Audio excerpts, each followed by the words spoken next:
Shalom. దేవుని సమాధానం మనకు కలుగునుగాక. అలాగే ఈరోజు వాక్యాన్ని ధ్యానిద్దాం. నిర్గమకాండము 3వ అధ్యాయము మొదటి నుంచి మోషే మిద్యాను యాజకుడైన యిత్రో అను తన మామ మందను మేపుచు ఆ మందను అరణ్యమును అవతులకు తోలుకొని దేవుని పర్వతమైన హోరేబునకు వచ్చెను. ఒక పొద నడిమి మీద అగ్ని జ్వాలలలో యెహోవా దూత అతనికి ప్రత్యక్షమాయెను.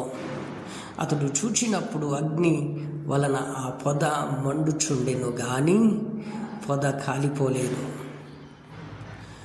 అప్పుడు మోషే ఆ పొద ఎలా కాలిపోలేదో నేను ఆ తట్టు వెళ్ళి ఈ గొప్ప వింత చూచేదననుకొనెను. దానిని చూచుటకును అతడు ఆ తట్టు వచ్చుట యెహోవా చూచెను. దేవుడు ఆ పొద నడిపి మోషే మోషే అని అతనిని పిలిచెను. అందుకు అతడు చిత్తము ప్రభువా అనెను. అందుకు ఆయన దగ్గరకు రావద్దు, నీ పాదముల నుండి నీ చెప్పులను విడుము, నీవు నిలిచి ఉన్న స్థలము పరిశుద్ధ ప్రదేశము అనెను. దేవుడి వాక్యం ద్వారాగా మనతో మాట్లాడుతుంది. సుమారుగా 5 వచనాలు మనము చదువుకున్నాం. ఈ 5 వచనాల్లో నేర్చుకునే పాఠము గొప్ప వింత మోషే చూశాడు. అద్భుతమైన కార్యం ఏదో జరుగుతుంది అని చూసినప్పుడు మోషే ఆ అద్భుతమైన దానిని చూసి వెళ్ళటానికి వెళ్ళాడు. ఆ పర్వతం మీద అగ్ని మండుచుండగా దేవుని ఆత్మ అక్కడ ఉన్నదని తెలియకపోయినప్పటికీ ఏదో వింత జరుగుతుంది అని చూడటానికి మోషే వెళ్తాడు. మన జీవితంలో నేర్చుకునేది అద్భుతమైన కార్యాలు, అద్భుతమైన దేవుడు ఎక్కడైనా జరిగిస్తుంటూ ఉండగా అక్కడికి వెళ్ళి అక్కడ అద్భుతమైన కార్యాలను దేవుడు ఎలా చేస్తాడో అని చూడటము మంచిది. మనం తెలిసినట్టుగా గొప్ప గొప్ప మాయమాటలతో స్వస్థపరుస్తామనో, మాయమాటలతో వింత వింత శాస్త్రాలు చేస్తామో అన్నో ఇటువంటి విషయాలు కాదు. కానీ ఏదైనా దేవుడు గొప్ప కార్యాలు అక్కడ జరిగిస్తున్నాడో, దేవుని ఆత్మ అక్కడ సంచరిస్తుంది అని ఎప్పుడైనా మనకు తెలిసినప్పుడు అక్కడికి వెళ్ళటము మంచిది. మోషే అదే చేస్తాడు. ఈ 5 వచనాల్లో మనం చూసింది మోషే ఏం చూశాడంటే ఆ కొండపైన, ఆ పర్వతం పైన ఏదో మండుచున్నది, కానీ అక్కడ అగ్నిలా మండుచున్నది కానీ కాలిపోలేదు. ఏంది వింత అని చూడటానికి మోషే వెళ్తాడు. అలా వెళ్ళినప్పుడు ఏమంటాడంటే దేవుడు మోషే మోషే అని పిలిచినప్పుడు అతని చిత్తము ప్రభువా, నువ్వు దగ్గరకు రావద్దు, నీ పాదముల నుండి చెప్పులు విడుము, నీవు నిలిచి ఉన్న స్థలము పరిశుద్ధ ప్రదేశము. ఏంటంట? నువ్వు నిలిచి ఉన్న స్థలము పరిశుద్ధ ప్రదేశము, కాబట్టి నీ చెప్పులు విడుము. దేవుడు చెప్పులు మాత్రమే ఎందుకు ఎడవమంటాడు? చెప్పులు అనేక విధాలుగా అనేక చోట్ల ఎక్కడికెక్కడో తిరిగి ఎక్కడెక్కడో ఉండి ఎక్కడెక్కడో ఏది పడితే అది తొక్కుతూ ఉంటాయి కాబట్టి, అపవిత్రపరచబడతాయి కాబట్టి వాటిని తన సన్నిధిలోనికి రానియడు.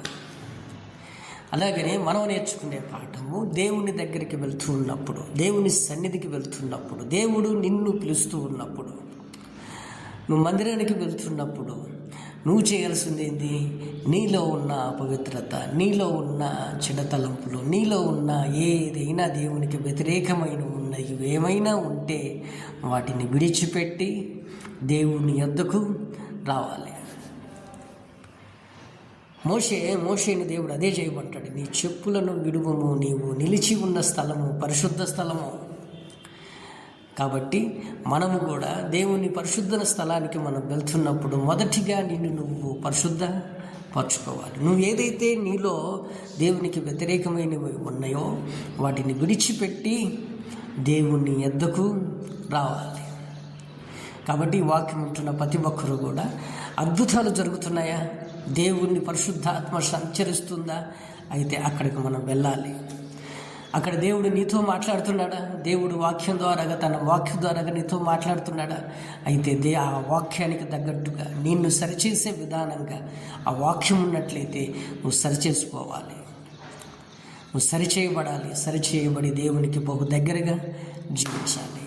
6వ వచనంలో, మరియు ఆయన, నేను నీ తండ్రి అయిన దేవుడును, అబ్రహాము దేవుడును, ఇసాకు దేవుడును, యాకోబు దేవుడును అని చెప్పగా మోషే తన ముఖమును కప్పుకొని దేవుని వైపు చూడ వేరచెను. ఏందంట? దేవుని వైపు చూడటానికి, ఆ వెలుగును, ఆ ప్రకాశవంతమైన పరిశుద్ధ స్థలాన్ని, దేవుని చూడటానికి ఆ వెలుగును ముఖానికి కప్పుకొని చిన్నగా చూస్తాడు. ఎందుకని? ఆ వెలుగును, ఆ పరిశుద్ధతను ఈ మోషే తట్టుకోలేడు. ఎందుకని? ఒక మనిషి, పాపిష్టైన మనిషి దేవునితో చూడటము, దేవునితో మాట్లాడటము, దేవునితో ఉండటము అనేది అంత సాధ్యము కాదు. కానీ దేవుడు ఏదైతే మోషేను తలంచాడో, మోషేను ఏర్పరచుకున్నాడో, దేవుడు మోషేను అక్కడికి రావటానికి, అక్కడ మోషేను అక్కడికి రప్పించడానికి చేసిన ప్రతిదీ కూడా దేవుడిని తలంపు మోషే మీద ఉన్నది కాబట్టి, దేవుని కార్యము మోషే నుండి జరిగించుకోవాలి కాబట్టి మోషేని దేవుడు ఎన్నుకున్నాడు. అలాగే 7వ వచనంలో, మరి యెహోవా ఇట్లని, నేను ఐగుప్తులోనున్న నా ప్రజల బాధను నిశ్చయముగా చూచితిని. పనులలోనూ తమను కష్టపెట్టు వారిని బట్టి వారు పెట్టిన మొరను వింటిని, వారి దుఃఖములు నాకు తెలిసి ఉన్నవి. కాబట్టి ఐగుప్తులో చేతిలో నుండి వారిని విడిపించుటకును, ఆ దేశములో నుండి విశాలమైన మంచి దేశమునకు, అనగా కనానీయులకు, హితీయులకు, అమరీయులకు, పెజరీయులకు, హివీయులకు, మోయా యెబూసీయులకు నివాస స్థలమైన పాలు తేనెలు ప్రవశించే దేశమునకు వారిని నడిపించుటకును దిగి వచ్చి ఉన్నాను. ఏదంట? దేవుడు తన పరలోకాన్ని కూడా దిగి భూమి మీదకి ఎందుకు వచ్చాడంట? దేవుడు మొరపెట్టిన వారి బాధను విని వాళ్ళని విడిపించాలని, వాళ్ళు ఐగుప్తు బానిస బతుకులో నుంచి వాళ్ళని వేరు చేయాలని, తన ప్రజలుగా, తన బిడ్డలుగా చేర్చుకోవాలని దేవుడు తన ఉన్నతమైన స్థలంలో నుంచి, ఉన్నతమైన పరలోకంలో ఉండాల్సిన దేవుడు భూమి మీదకి దిగి వచ్చాడు. ఈరోజు నువ్వు చేసిన ప్రార్థన దేవుడి యొద్దకు చేరుతుందా లేదా? ఆ రోజు ఐగుప్తులో ఉన్న ఇశ్రాయేలు ప్రజలు వాళ్ళ మూలుగుడులు విని, వాళ్ళ ప్రార్థనలు విని, వాళ్ళు పెట్టుతున్న మొరను విని దేవుడే దిగి వచ్చాడు. దేవుడు ఒకవేళ తనే వెళ్ళి రక్షించవచ్చు, కానీ తన ఒక మనిషి ద్వారాగా చేయించుకుంటే ఆయనకు మహిమ కలుగుతుంది. తన బిడ్డలు ఎలాగా తన దగ్గర ఉంటే ఎలాంటి కార్యాలు చేయగలరో, మోషేను ఎలా ఎన్నుకొని అద్భుతమైన కార్యాలు ఎన్ని చేస్తాడో అవన్నీ కూడా ఇతరులు చూసినప్పుడు, అన్యులు చూసినప్పుడు దేవుని గొప్పతనం ఏమిటో, దేవుని బిడ్డలకు ఉన్న ధన్యత ఏమిటో, దేవుడు ఎలా తోడుగా ఉంటాడో, దేవుడు ఎలా నడిపిస్తాడో, ఒక వ్యక్తిని పట్టుకొని ఇశ్రాయేలు ప్రజలందరినీ ఎలా విడిపిస్తాడో, ఐగుప్తును మహాపట్టణాన్ని, మహాబలమైన రాజును కూడా ఎలా తల్లకిందులు చేయగలడో, దేవుని బిడ్డల ద్వారాగా ఎటువంటి కార్యమైన దేవుడు చేయగలుగుతాడో. అందుకే ఒక మాట మనం అనుకుంటాం, యెహోవాకు కలిగిన జనులు బహు ధన్యులు. కాబట్టి దేవుని తలంపు మోషేని ఏర్పరచుకొని, ఆ మోషే నిండు ద్వారాగా అనేక మందిని ఆ చెరసాల నుంచి, ఆ బందీలో ఉన్న వారిని అందరినీ విడిపించాలని వాళ్ళు మొరవిని దేవుడు కిందకు దిగి వస్తాడు. నువ్వు నిజంగా ఈరోజు మనం తెలుసుకోవాల్సిన సత్యం, నిజంగా మనం మొరపెడుతున్నామా? దేవునికి మొరపెట్టాల్సినంత విధానంగా మనము మొరపెట్టినట్లయితే దేవుడు మన మొరను విని, ఎవరు ఉన్నా లేకపోయినా ఆయనే నువ్వు చేసిన మొరను, నువ్వు ఏదైతే ప్రార్థిస్తున్నావో ఆ ప్రార్థనకు జవాబు ఇవ్వటానికి నా దేవుడే నీ దగ్గర దిగి వస్తాడు. నిన్ను విడిపిస్తాడు, మనల్ని బలపరుస్తాడు, విడిపిస్తాడు, నడిపిస్తాడు. అన్ని విధాలుగా దేవుడు మనకు తోడుగా ఉంటాడు. కాబట్టి అప్పుడు దాకా ఏం చేయాలంటే దేవుడు విడిపించే అంతవరకు నీ కష్ట కాలంలో, నీ యొక్క ఇబ్బందుల్లో, నీ యొక్క పరిస్థితుల నుంచి దేవుడు విడిపించేంత వరకు ఎలా ఉండాలంట? దేవునికి బహుగా మొరపెట్టేలాగా ఉండాలి. దేవునికి మొరపెట్టేటప్పుడు ఆ మొరను దేవుని సన్నిధికి చేరేంత వరకు నువ్వు మొరపెడితేనే ఉండాలి. కాబట్టి వాక్యం ఉంటున్న ప్రతి ఒక్కరు కూడా దేవునికి మొరపెట్టే విషయం, దేవునికి ప్రార్థించే విషయంలో ఏ ఒక్కరు కూడా వెనకంజ వేయకూడదు. ఎందుకని నీ ప్రార్థన నా దేవుడు వింటే అది నీకు జరగకుండా, నీ ప్రార్థనకు జవాబు రాకుండా ఉండదు. తర్వాత 9వ వచనం, ఇశ్రాయేలీయుల మొర నిజముగా నా యొద్దకు చేరెను, ఐగుప్తులో వారిని పెట్టుచున్న హింసను చూసి తిని, కాగా రమ్ము నిన్ను ఫరో యొద్దకు పంపెదను, ఇశ్రాయేలీయులైన నా ప్రజలను నీవు ఐగుప్తులో నుండి తోడుకొని పోవలెనో. అందుకు మోషే, నేను ఫరో యొద్దకు వెళ్ళుటకును ఇశ్రాయేలీయులను ఐగుప్తులో నుండి తోడుకొని పోవుటకును ఎంతటి వాడనని దేవునితో అనగా, ఆయన నిశ్చయముగా నేను నీకు తోడై ఉందును, నేను నిన్ను పంపించిని నన్నుటకు ఇది నీకు సూచనగా నీవు ఆ ప్రజలను ఐగుప్తులో నుండి తోడుకొని వచ్చిన తర్వాత మీరు ఈ పర్వతము మీద దేవుని సేవించెదరు. మోసే చిత్తగింపు, నేను ఇశ్రాయేలీయుల యొద్దకు వెళ్ళి వారిని చూచి మీ పితరుల దేవుడైన మీ యొద్దకు నన్ను పంపినని వారితో చెప్పగా, వారు ఆయన పేరేమని అడిగిన వారితో నేనేమి చెప్పవలనని దేవునితో అడిగాను. అందుకు దేవుడు, నేను ఉన్నవాడను అనువాడని ఉన్నానని మోషేతో చెప్పాను. మరియు ఆయన ఉన్నవాడను మీ యొద్దకు నన్ను పంపిన నీవు ఇశ్రాయేలీయులతో చెప్పవలెను. మరియు దేవుడు మోషేతో ఇట్లనెను, మీ పితరుల దేవుడైన యెహోవా అనగా అబ్రహాము దేవుడు, ఇస్సాకు దేవుడు, యాకోబు దేవుడైన యెహోవా మీ యొద్దకు నన్ను పంపినని నీవు ఇశ్రాయేలీయులతో చెప్పవలెను. నిరంతరము నా నామము ఇదే, తరతరములకు ఇదే నా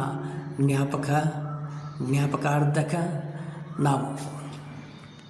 నీవు వెళ్ళి ఇశ్రాయేలీయుల పెద్దలను పోగు చేసి మీ పితరుల దేవుడైన యెహోవా అనగా అబ్రహాము, ఇస్సాకు, యాకోబు దేవుడు నాకు ప్రత్యక్షమై ఇట్లా నేను మిమ్ములను ఐగుప్తులో మీకు సంభవించిన దానిని నిశ్చయముగా చూసి తిని, ఐగుప్తు బాధలో నుండి పాలు తేనెలు ప్రవశించు దేశమునకు అనగా కనానీయులు, హితీయులు, అమరీయులు, పెజరీయులు, హివీయులు, శివులను దేశమునకు మిమ్మలను పంపించదనని సెలవిచ్చితినని వారితో చెప్పవలెను. వారు నీ మాట విందురు గనుక నీవును ఇశ్రాయేలీయుల పెద్దలను ఐగుప్తు రాజునొద్దకు వెళ్ళి అతనిని చూచి, ఇబ్రాహీముల దేవుడైన యెహోవా మాకు ప్రత్యక్షమాయను గనుక మేము అరణ్యమునకు 3 దినముల ప్రయాణమంత దూరముగా పోయి మా దేవుడైన యెహోవాకు బలిని అర్పించుదుము, సెలవిమ్మని అతనితో చెప్పెను.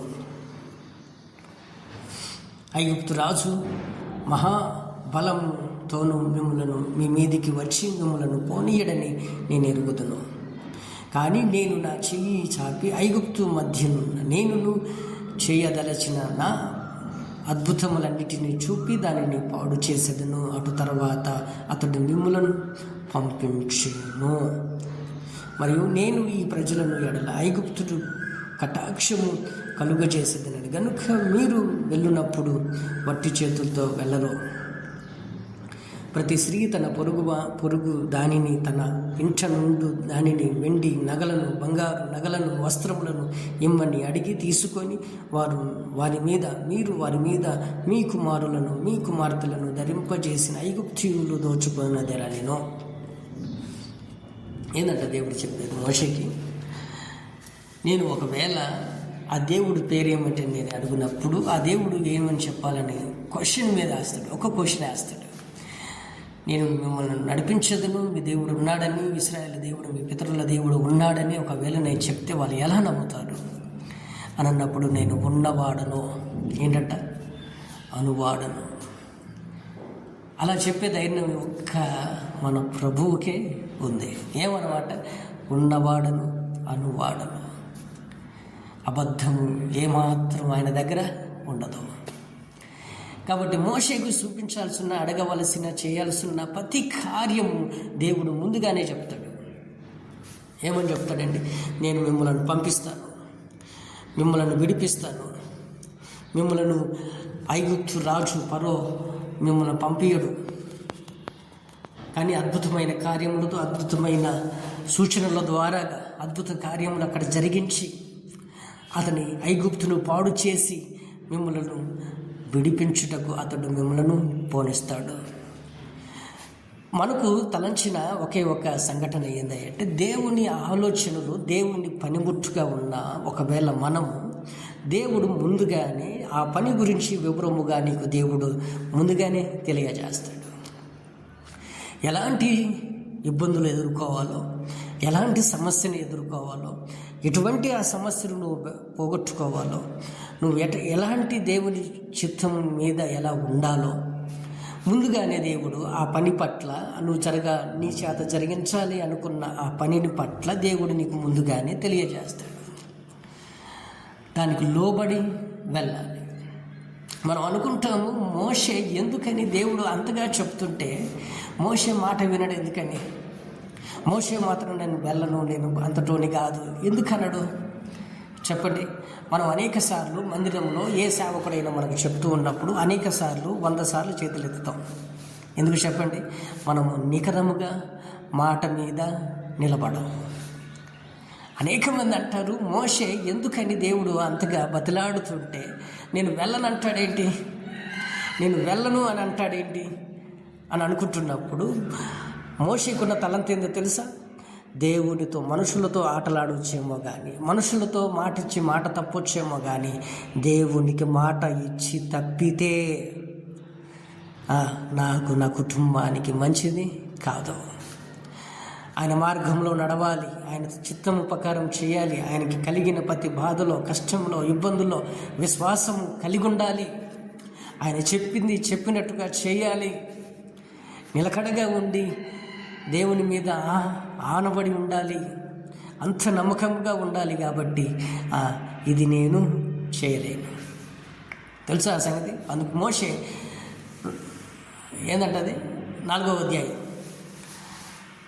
అధ్యాయం 1 నుంచి. అందుకు మోషే చిత్తగింపు, వారు నన్ను నమ్మరు, నా మాట వినరు, యెహోవా మీకు ప్రత్యక్షము కాలేదందరూ అని ఉత్తరం ఇయ్యగా, యెహోవా నీ చేతిలోనే ఉన్నది ఏమిటి అని అతని నేను అడిగాను. అందుకు అతడు ఆ కర్ర అని. అప్పుడు ఆయన నేను దానిని పడవేయమనెను. అతడు దాని నేలన పడవేయగానే అది పామాయను. మోషే దాని నుండి పారిపోయాను. అప్పుడు మోషే నీ చెయ్యి చాచి దానిని తోక పట్టుకొనమనగా అతడు తన చెయ్యి చాచి దానిని పట్టుకొనగానే అది అతని చేతి కర్ర ఆయను. అతడు దాని చేత వారు తమ పితరుల దేవుడైన యెహోవా అనగా అబ్రహాము దేవుడు, ఇస్సాకు దేవుడు, యాకోబు దేవుడని నీకు ప్రత్యక్షమాయనని నమ్ముదురు. మరియు యెహోవా నీ చెయ్యి నీ రొమ్మున ఉంచుకొనమనగా అతడు తన చెయ్యిని రొమ్మున ఉంచుకొని దానిని వెలుపలికి తీసుకొనినప్పుడు అది చెయ్యి కుష్టిగలదై హిమము వలె తెల్లగా ఆయను. తరువాత ఆయనని చెయ్యి మరలా నీ రొమ్మున ఉంచుకొనమనగా అతడు తన చెయ్యిని రొమ్మున ఉంచుకొనగా ఆ రొమ్మును నుండి వెలుపలికి తీసినప్పుడు అది అతని మిగిలిన శరీరము వలె ఆయను. మరియు ఆయన వారు నిన్ను నమ్మక మొదటి సూచనను బట్టి వినకపోయిన ఎడల రెండవ దానిని బట్టి విందురు. వారు ఈ 2 సూచనలను బట్టి నమ్మక నీ మాట వినకపోయిన ఎడల నీవు కొంచెము ఏటి నీళ్లను తీసుకొని ఎండిన నేల మీద పోయవలెను. అప్పుడు నీవు వేటిలో నుండి తీసిన నీళ్లను పొడి నేలన మీద రక్తమోగును. అప్పుడు మోషే, ప్రభువా, ఇంతకు మునుపైనను నీవు నీ దాసునితో మాట్లాడినప్పటి నుండి నేను మాట నేర్పరిని కాను. నేను నోటి మందము, నాలుక మందము, మద్యము గలవాడనని యెహోవాతో చెప్పగా, యెహోవా మానవులకు నోరిచ్చిన వాడెవడు? మోగవాడినే కానీ, చెవిటివాడినే కానీ, దృష్టి గలవాడినే కానీ, గుడ్డివాడినే కానీ, కుంటివాడినే పుట్టించిన వాడెవడు? యెహోవానైన నేనే కదా. కాబట్టి వెళ్ళుము, నేను నీ నోటికి తోడై ఉండి నువ్వు పలకవలసిన దానిని నీకు బోధించదని అతనితో చెప్పెను. అందుకు అతడు, అయ్యో ప్రభువా, నీవు పంపతలంచిన వానినే పంపమనగా ఆయన మోషే మీద కోపపడి, లేవీయుడైన నీ అన్న అయిన అహరోను లేడా? అతడు బహుగా మాట్లాడగలడని నేను ఎరుగుదును.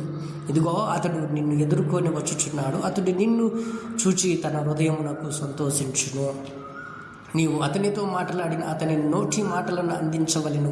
నీవు అతని నోటికి తోడై ఉండి మీరు చేయవలసిన దానిని మీకు బోధించదును. అతడే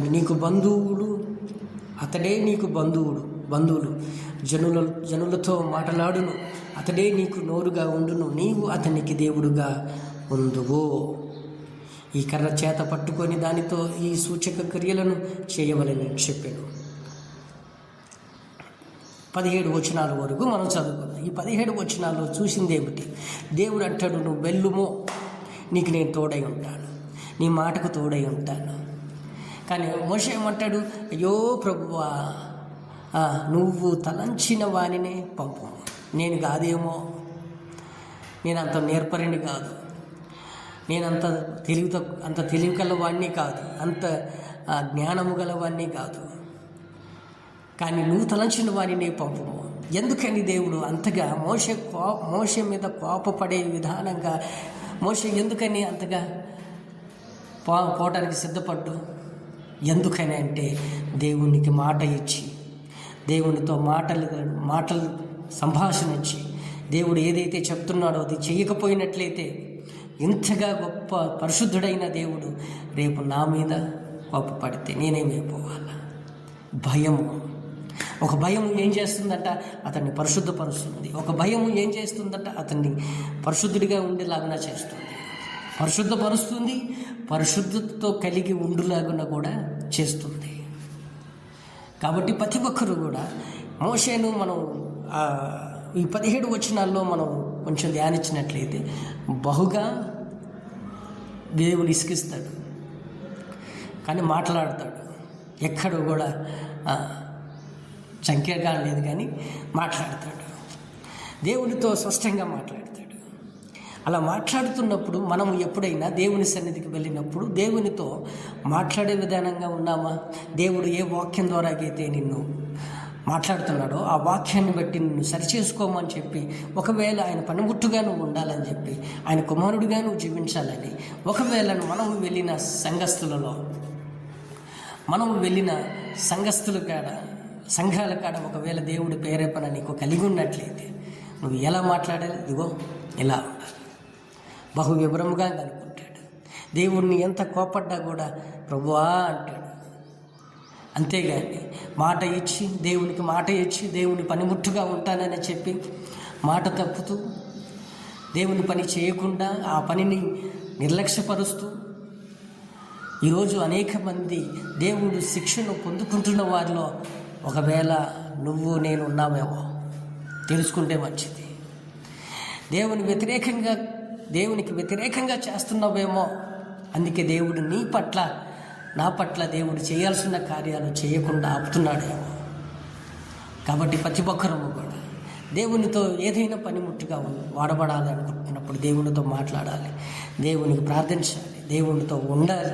నీకు కలిగి ఉన్నది దేవునితో చెప్పుకోవాలి. ఏదైతే నువ్వు చేయలేవో, ఏదైతే చేయగలవో, ఏదైతే నువ్వు చేయలేవు అని అనుకుంటున్నావో దేవునితో నువ్వు సూటిగా స్పష్టంగా నువ్వు మాట్లాడితే దేవుడు నీకు సహకారిగా ఆ రోజు మోషేకు ఏ సహకారిని అయితే పంపిస్తాడో, ఏ సహకారిని ఇచ్చి ఆ కార్యాన్ని జరిగించేలాగా చేస్తాడో మోషేను మాత్రం విడిచిపెట్టలేదండి. చేయలేను అన్నా కూడా మోషేను పట్టుకుంటాడు. ఈరోజు నువ్వు చేయలేను అని అనుకున్న పనిని కూడా నీ చేత జరిగించటానికి ఎలాగైతే మోషేకు అహరోను నువ్వు తోడుగా ఇస్తాడో, నీకు దేవుడు ఖచ్చితంగా నీకు తోడుని ఇస్తాడు. ఒంటరిగా ఉన్నావా? ఒంటరిగా చేయలేనని బాధపడుతున్నావా? ఒంటరిగా నేను ఇంతమందిని దేవుడిచ్చిన పనిని నేను ఎలా చేయాలి, ఇటు కుటుంబాన్ని అటు నడిపించుకోవడానికి ఎలా అని బాధపడుతూ ఉన్నావా? దేవుని పనిముట్టుగా నిన్ను వాడుకోవాలని దేవుడు అనుకుంటున్నప్పుడు నువ్వు ఎందుకని విసిగిస్తున్నావా? అయితే విను, దేవునితో సంభాషించు, దేవునితో కూర్చో, దేవునితో మాట్లాడు, దేవునితో ప్రార్థనలో ఉండి ఆయన వినబడేలాగా నీ మొరను వింటే ఇశ్రాయేలు ప్రజలకు జవాబిచ్చిన దేవుడు నీకు జవాబును ఇస్తాడు. కాబట్టి ప్రతి ఒక్కరూ కూడా మనం తెలుసుకోవచ్చు, దేవుని పనిముట్టుగా ఉండాలంటే ఆవేశంగానో లేదా ఏదో ఒక రకంగా ఏదోలే చేతి తేలిపోతుందిలే, దేవునికి నామకార్థంగా ప్రమాణాలు చేస్తే సరిపోతుందిలే. మనకు చాలాసార్లు నేను చూస్తూ ఉంటాను, ఒక సేవకుడు చెయ్యి ఎత్తండి అయ్యా చేతులు అనగానే ఎత్తేస్తాడు. ఎందుకని దేవుడి మీద మీరు ప్రమాణం చేస్తున్నట్టు అది. కాబట్టి దేవుని సన్నిధిలో ఉన్నప్పుడు నిజము మాట్లాడుతూ ఒప్పుకుందాం, సరిచేయబడదాం, దేవునికి దగ్గరగా జీవిద్దాం. ఇంకా కొన్ని వచనాలు మనం చదువు. 18వ వచనంలో, అటు తర్వాత మోషే బయలుదేరి తన మామ అయిన ఇత్రోకు తిరిగి ఇత్రో యొద్దకు తిరిగి వెళ్ళి, సెలవైన ఎడల నేను ఐగుప్తులోనున్న నా బంధువుల యొద్దకు మరలా పోయి వారికింకా సజీవులై ఉన్నారేమో చూచెదనని అతనితో చెప్పగా, ఇత్రో క్షేమముగా వెళ్ళుమని మోషేతో చెప్పగా, అంటత యెహోవా నీ ప్రాణమును వెతికిన మనుషులందరూ చనిపోయిరి గనుక ఐగుప్తునకు తిరిగి వెళ్ళుమని మిద్యానులో మోషేతో చెప్పగా, మోషేకున్న బాధ ఏంటంట, నేను ఎక్కడైతే తప్పు చేశానో, నేను ఎక్కడైతే ఒక మనిషి ప్రాణాన్ని తీశానో దేవుడు మళ్ళీ అక్కడికే పోమంటున్నాడు. ఎక్కడికి పోమంటున్నాడు? నేను ఎక్కడైతే తప్పు చేశానో, ఎక్కడైతే పాపం చేశానో, ఎక్కడైతే దేవుడికి వ్యతిరేకంగా ఉన్నానో, ఎక్కడైతే పాప బంధకాల్లో చిక్కుకొని ఉన్నానో అక్కడి నుంచి చంపాలి అని నన్ను ప్రాణహాని కలిగి ఉన్న చోటుకే దేవుడు నన్ను పంపిస్తున్నాడు. దేవుడు తన హృదయాన్ని ఎరిగాడు కాబట్టి దేవుడు ఏమంటున్నాడు, నీ ప్రాణమును వెతికిన మనుషులను చనిపోయేది కాబట్టి భయపడబాకు, ఒటికినే వర్రీగా బాకు. దేవుడు పంపిస్తున్నాడు అంటే నీ చుట్టూ ఆయన కంచె వేస్తాడు. ఆయన కంచె వేసి నిన్ను ముందుకు నడిపిస్తాడు. ఏది తెలియకుండా నిన్నేదో అన్యాయం చేయాలనో, ఏదన్నా నిన్నేదో పాడు చేయాలనో దేవుడి తలంచలేనే లేదు. ఈరోజు ఎవరైతే దేవుని కుమారులుగా ఉండాలి అని దేవుని తీర్మానం తీసుకున్నారో ఆ తీర్మానాన్ని బట్టి నిలబడితే మోషేను ఎలాగైతే తన సన్నిధిలో ఉండి మహా గొప్ప నాయకుడిగా నడిపించాడో, గొప్ప నాయకుడిగా దేవుని బిడ్డగా చేర్చబడ్డాడో, దేవునితో ముఖాముఖిగా మాట్లాడే విధానంగా కలిగి ఉన్నాడో, అటువంటి స్థితిగతులను కూడా దేవుడు మనకు కలిగిస్తాడు. కాబట్టి ఎక్కడైతే ప్రాణహాని ఉందో అక్కడికే దేవుడు పంపిస్తున్నప్పుడు నమ్మటానికి పోవటానికి మనసు ఒప్పుకోదు. కానీ మోషే వెనక్కి తీయకుండా దేవుడు చెప్పిన మాటకు లోబడ్డాడు. కొంచెం అతనికి కష్టమైన, కొంచెం అతని బాధను కలిగించే విధానంగా అయినా, కొంచెం అతనిని దుఃఖంతో కనపరిచేదైనా దేవునికి సంభాషణ దేవుడు ఇంకోసారి ఒక మాట ఉంది, ఏమంటాం, ప్రభువా ఎప్పుడైనా నాతో మాట్లాడి ఉంటే, ఏంటంట, ఎప్పుడైనా ఒకసారి నాతో మాట్లాడి ఉంటే నా పరిస్థితులు ఏందో నీకు తెలుసా. మోషే ఆ మాట అన్నప్పుడు నేను నా లోపం ఏంటో నీకు తెలుసు అని. అలాగనే మనం కూడా చెప్పుకునే విధానంగా చెప్పుకుంటే దేవుడు ఖచ్చితంగా మనకు తోడు ఉంటాడు. 20వ వచనం, మోషే తన భార్యను తన కుమారులను తీసుకొని గాడిద మీదకి ఎక్కించుకొని ఐగుప్తులకు తిరిగి వెళ్ళాను. మోషే దేవుని కర్ర తన చేత పట్టుకొని పోయాను. అప్పుడు యెహోవా మోషేతో ఇట్లని, నీవును ఐగుప్తులకు తిరిగి చేరిన తర్వాత చేయుటకును నేను నీకు ఇచ్చిన మహత్కార్యములన్నీ ఫరో ఎదుట చేయవలెనని సుమే. అయితే నేను అతనికి హృదయమును కఠినపరచెదను, అతడు ఈ జనులను పోనీయడు. అతడు నీవు ఫరోతో, ఇశ్రాయేలీయుల నా కుమారుడైన నా జ్యేష్ఠ పుత్రుడువు, ఫరోతో ఇశ్రాయేలీయుల నా కుమారుడు, నా జ్యేష్ఠ పుత్రుడు, నేను సేవించున్నట్టు నా కుమారుని పోనిమ్మని నీవు ఆజ్ఞాపించుచున్నాను అని. కానీ పంపనొలని ఎడల, ఇదిగో నేను నీ కుమారుని నీ జ్యేష్ఠపుత్రుడిని చంపెదనని యెహోవా సెలవిచ్చుచున్నాను అతనితో చెప్పవలెను. అతడు పోగు మార్గమున త్రోవలో యెహోవా అతనిని ఎదుర్కొని అతనిని చంపచూడగా, 23 వచనం వరకు చదువుకుందాం.